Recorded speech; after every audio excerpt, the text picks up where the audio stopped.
าพที่ทุกท่านเห็นในปัจจุบันนี้ก็คือพระธานทองลุนศรีสุริตประธานประเทศแห่งสาธารณรัฐประชาธิปไตยประชาชนลาวพร้อมด้วยภรรยาก็ถือว่าเดินทาง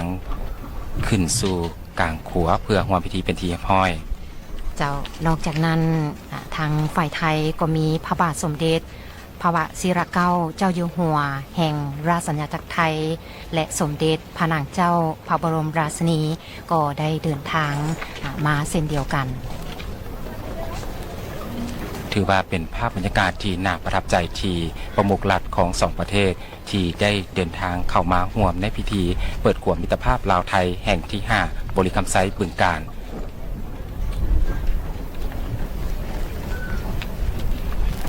เจ้านี่ก็คือการทักทายของประมุขหลักทั้งสองฝากฝั่งลาวไทย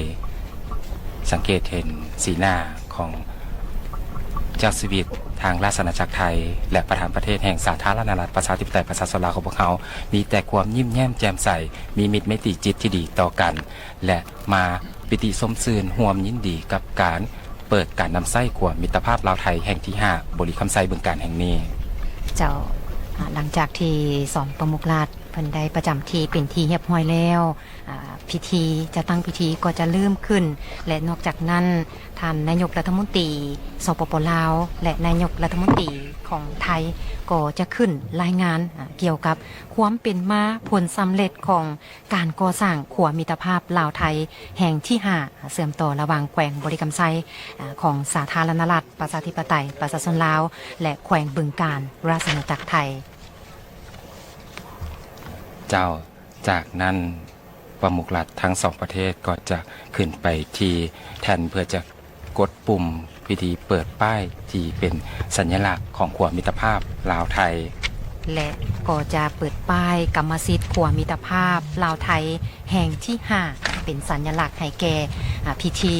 เปิดการนำไส้ขวดมิตรภาพลาวไทยแห่งที่ 5 แขวงบริคำไซบึงกาฬอย่างเป็นทางการขนมนมัสการพระเทระโนเทระปัจจุบันนี้ขอเชิญทานพระบาทสมเด็จบรรยากาศสดทางด้านขวดมิตรภาพลาวไทยกับพิธีเปิดอย่างเป็นทางการและพระราชินีที่เคารพและนับถืออย่างสูงเฮียนพระประธานทองรุ่นศรีสุริตประธานประเทศแห่งสาธารณรัฐประชาธิปไตยประชาชนลาวพร้อมภรรยาที่เคารพและนับถืออย่างสูงบรรดาทานแขกที่มีเกียรติทั้งฝ่ายไทยและฝ่ายลาวที่นับถือและเพลงทั้งหลายเนื่องในโอกาสที่เป็นสิริมงคลและมีความหมายสำคัญเมื่อนี้ข้าพเจ้ารู้สึกเป็นเกียรติและภาคภูมิใจเป็นอย่างยิ่งที่ได้รับเกียรติขึ้นรายงานผลสำเร็จของการก่อสร้างขัวมิตรภาพลาวไทยแห่งที่ 5 ระหว่างแขวงบริคำไซสาธารณรัฐประชาธิปไตยประชาชนลาวและจังหวัดบึงกาฬราชอาณาจักรไทยในพิธีเปิดการนำใส่ขัวมิตรภาพอย่างเป็นทางการโดยการให้เกียรติเป็นประธานร่วมของประธานทองรุ่นศรีสุริตประธานประเทศแห่งสาธารณรัฐประชาธิปไตยประชาชนลาวพร้อมภรรยาและพระบาทสมเด็จพระวชิรเกล้าอยู่หัวแห่งราชอาณาจักรไทยพร้อมพระราชินีนอกจากนี้ก็ยังมีบรรดาทานคณะรัฐมนตรีและบรรดาทานแขกที่มีเกียรติจากบรรดาแขนงการที่เกี่ยวของทั้งศูนย์กลางและท้องถิ่นของราชอาณาจักรไทยและสาธารณรัฐประชาธิปไตยประชาชนลาวเข้าร่วมอย่างพร้อมเพรียงบรรดาทานแขกที่มีเกียรติที่นับถือและรักแพงการก่อสร้างขัวมิตรภาพแห่งนี้เป็นการตอบสนองต่อความมุ่งมา่ปรารถนาและความต้องการของรัฐบาลก็คือประชาชนสองชาติลาวและไทยของพวกเราโดยเฉพาะแม่นแขวงบริคันไซและจังหวัดบึงกาฬเพื่อให้การเสื่อมโยงเสื่อมจอดเข้าหากันตามแนวทางเศรษฐกิจตะวันออกตะวันตกเฮ็ดให้การคมนาคมขนส่งการค้าและการท่องเที่ยวมีความสะดวกว่องไวขึ้นเพื่อนำเอาผลประโยชน์สูงสุดมาสู่ประชาชนสองชาติลาวและไทยผลสำเร็จการก่อสร้างขัวมิตรภาพแห่งนี้บ่เพียงแต่ช่วยส่งเสริมการพัฒนาเศรษฐกิจสังคมในระดับท้องถิ่นและภาคพื้นเท่านั้นแต่ยังเป็นสัญลักษณ์ที่พ้นเด่นของสายพันธมิตรภาพ และการร่วมมืออันดีงามฐานบันไก่เฮือนเคียงระหว่างสาธารณรัฐประชาธิปไตยประชาชนลาวและราชอาณาจักรไทยที่มีมาแต่โดนนานและการเป็นคู่ร่วมยุทธศาสตร์เพื่อการเจริญเติบโตและการพัฒนาแบบยืนยงระหว่างสองประเทศพวกเราผลสำเร็จดังกล่าวยังมีความหมายสำคัญในโอกาสการเฉลิมฉลองครบรอบ75 ปีของการสร้างตั้งสายพัวพันการทูตระหว่างสองประเทศในเดือนธันวาคม 2025 นี้เนื่องในโอกาสที่มีความหมายสำคัญนี้ต่างหน้ารัฐบาลและประชาชนลาวข้าพเจ้าขอแสดงความขอบใจอย่างจริงใจมายังรัฐบาลและประชาชนไทยที่ได้สนองทุนกู้ยืมให้แก่การก่อสร้างความมิตรภาพแห่งนี้พร้อมกันนี้ขอแสดงความขอบใจต่อทุกภาคส่วนที่เกี่ยวข้องตลอดหอดอำนาจการปกครองท้องถิ่นของลาวและไทยที่ได้ให้การร่วมมืออย่างต่างหน้ารวมทั้งการประกอบส่วนของบริษัทที่ปรึกษาบริษัทก่อสร้างนักวิศวกรนายสร้างกรรมกรและเจ้าหน้าที่ที่เกี่ยวข้องทุกทานที่ได้สุมสติปัญญาเหื่อแห้งเขาในการก่อสร้างความมิตรภาพแห่งนี้จนได้รับผลสำเร็จและสามารถจัดพิธีเปิดน้ำใสอย่างเป็นทางการในมื้อนี้อย่างจบงามท้ายสุดนี้เนื่องในโอกาสปีใหม่สากลที่จะหมุนเวียนมาบรรจบครบรอบอีกเวลาหนึ่งข้าพเจ้าขออวยพรไส้ประเสริฐแด่พระบาทสมเด็จพระวชิรเกล้าอยู่หัวแห่งราชอาณาจักรไทยพร้อมพระราชินีและพระประธานทองรุ่นศรีสฤทธิ์ประธานประเทศแห่งสาธารณรัฐประชาธิปไตยประชาชนลาวพร้อมโดยภรรยาจงมีพลานามัยสมบูรณ์และมีความผาสุกตลอดไปขออวยพรให้บรรดาทานแขกที่มีเกียรติที่เข้าร่วมในพิธีมื้อนี้จงมีสุขภาพแข็งแรงและประสบผลสำเร็จในหน้าที่เวียกการอันมีเกียรติของตนอวยพรแด่สายสัมพันธ์มิตรภาพและการร่วมมืออันดีงามฐานบ้านไก่เฮือนเคียงที่มีมาแต่โดนนานและการเป็นคู่ร่วมยุทธศาสตร์เพื่อการเจริญเติบโต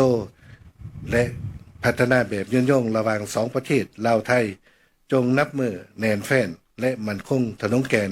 ตลอดไปขอขอบใจ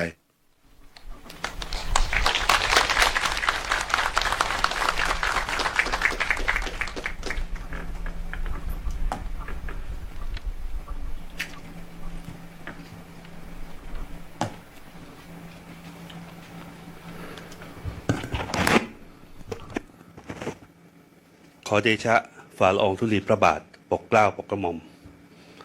เรียนพระท่านทองลุนศรีสุฤทธิ์ประธานประเทศแห่งสาธารณรัฐประชาธิปไตยประชาชนลาวและภริยาข้าพระพุทธเจ้านายอนุทินชาญวีรกูลนายกรัฐมนตรีพร้อมด้วยข้าราชการและประชาชนที่มาเฝ้าทูลละอองธุลีพระบาทอยู่ณที่นี้ต่างมีความปราบปลื้มปิติและสำนึกในพระมหากรุณาธิคุณเป็นล้นพ้นที่ใต้ฝ่าละอองธุลีพระบาทและสมเด็จพระนางเจ้าพระบรมราชินีเสด็จพระราชดำเนินมาทรงประกอบพิธีเปิดสะพานมิตรภาพไทยลาวแห่งที่ 5 บึงกาฬบริคำไซร่วมกับพระท่านทองลุนศรีสุฤทธิ์ประธานประเทศแห่งสาธารณรัฐประชาธิปไตยประชาชนลาวและภรรยาในวันนี้ข้าพระพุทธเจ้าขอพระราชทานกราบบังคมทูลรายงานภาพรวมโครงการก่อสร้างสะพานมิตรภาพแห่งนี้โดยสังเขปดังนี้ราชอาณาจักรไทยและสาธารณรัฐประชาธิปไตยประชาชนลาวมีความสัมพันธ์อันแน่นแฟ้นมาอย่างยาวนานโดยจะบรรจบครบรอบ 75 ปีแห่งการสถาปนาความสัมพันธ์ทางการทูตในเดือนธันวาคมพุทธศักราช 2568 นี้ด้วยตระหนักถึงความสำคัญของการเชื่อมโยงการคมนาคมขนส่งสินค้าและการเดินทางข้ามแดนระหว่างสองประเทศที่มีแม่น้ำโขงเป็นพรมแดนธรรมชาติจึงได้มีการก่อสร้างสะพานแห่งนี้ขึ้นสะพานมิตรภาพไทยลาวแห่งที่ 5 เชื่อมระหว่างจังหวัดบึงกาฬราชอาณาจักรไทยกับแขวงบริคำไซสปป.ลาวดำเนินการก่อสร้างตามแผนยุทธศาสตร์ชาติเพื่อยกระดับขีดความสามารถในการแข่งขันของภาคตะวันออกเฉียงเหนือและพัฒนาพื้นที่จังหวัดบึงกาฬให้เป็นศูนย์กลางการขนส่งสินค้ารองรับการเติบโตทางเศรษฐกิจและส่งเสริมกรอบความร่วมมือทางเศรษฐกิจในภูมิภาคทั้งในระดับลุ่มแม่น้ำโขงและยุทธศาสตร์ความร่วมมือทางเศรษฐกิจอิระวดีเจ้าพระยาแม่โขงเพื่อการพัฒนาที่ยั่งยืนร่วมกัน โดยคาดว่าหลังจากเปิดใช้สะพานแล้วจะก่อให้เกิดการขยายตัวด้านการคมนาคมขนส่งสินค้าที่มีประสิทธิภาพเพิ่มมูลค่าการค้าชายแดนและการลงทุนในพื้นที่เป็นปัจจัยสนับสนุนการพัฒนาเศรษฐกิจและสังคมของทั้งสองประเทศอย่างสมดุลและยั่งยืนเมื่อเปิดให้บริการอย่างเป็นทางการคาดว่าสะพานแห่งนี้จะเป็นเส้นทางยุทธศาสตร์สำคัญที่ช่วยเพิ่มมูลค่าการค้าชายแดนกระตุ้นการท่องเที่ยวส่งเสริมการลงทุนในพื้นที่และเสริมสร้างความสัมพันธ์ในระดับประชาชนให้ใกล้ชิดมากขึ้นอันจะเป็นปัจจัยสำคัญในการขับเคลื่อนเศรษฐกิจและสังคมของทั้งสองประเทศให้เจริญรุ่งเรืองยิ่งขึ้นในโอกาสอันเป็นอุดมมงคลฤกษ์นี้ข้าพระพุทธเจ้าขอพระราชทานกราบบังคมทูลเชิญใต้ฝ่าละอองธุลีพระบาทและสมเด็จพระนางเจ้าพระบรมราชินีทรงประกอบพิธีเปิดสะพานมิตรภาพไทยลาวแห่งที่ 5 บึงกาฬบริคำไซร่วมกับพระท่านทองลุนศรีสุริตประธานประเทศแห่งสาธารณรัฐประชาธิปไตยประชาชนลาวและพระท่านมาลีศรีสุริตภริยาเพื่อความเป็นสิริมงคลสืบไปโดยกล่าวด้วยกระหม่อมขอเดชะ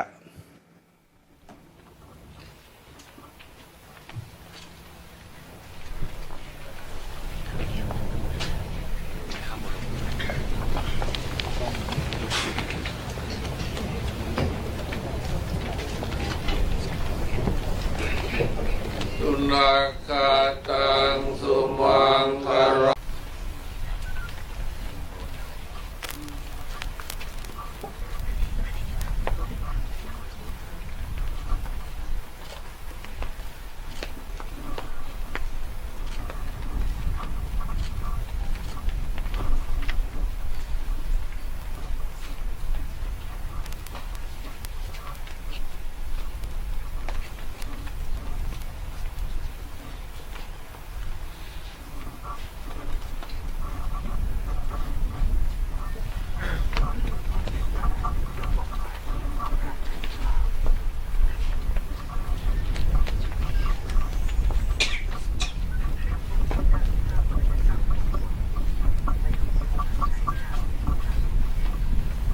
สองประเทศลาวไทย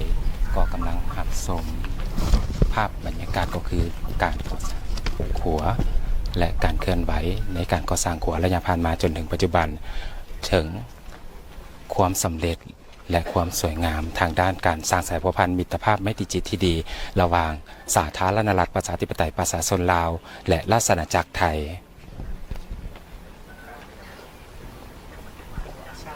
แทนดังกล่าวนี้ซึ่งแสดงให้เห็นถึงนิมิตหมายที่สำคัญทรงโครงการดังกล่าวนี้ถือว่าเป็นหนึ่งในความพยายามของสองรัฐบาลลาวและไทยในการสร้างเงื่อนไขอำนวยความสะดวกให้แก่การสัญจรไปมาหาสู่กันของประชาชนสองชาติลาวไทยการลงทุนการท่องเที่ยวก็คือการนำใช้ที่ตั้งยุทธศาสตร์อันสำคัญของสองประเทศอยู่อนุภาคพื้นลุ่มแม่น้ำของอาซีตะวันออกเฉียงใต้ในการเชื่อมโยงเชื่อมจอดโค้งลางแล้วเศรษฐกิจตะวันออกหาตะวันตกท่านผู้ชมและนอกจากนั้นก็อำนวยความสะดวกและสนับสนุนให้แก่การพัฒนาเชื่อมโยงการขนส่งให้มีความโรงเรียนระหว่างสองประเทศกับบรรดาประเทศอนุภาคพื้นนี้ให้เกิดผลประโยชน์สูงสุดร่วมกัน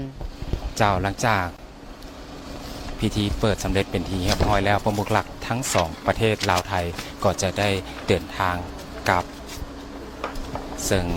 ภาพที่ทุกท่านเห็นในปัจจุบันนี้ทางประมุขหลักก็คือเจ้าชีวิตพร้อมด้วยพระราชินีแห่งสาธารณรัฐแห่งราชอาณาจักรไทยก็กำลังเดินทางกลับขัวแม่นสิ่งก่อสร้างที่เชื่อมต่อแผ่นดิน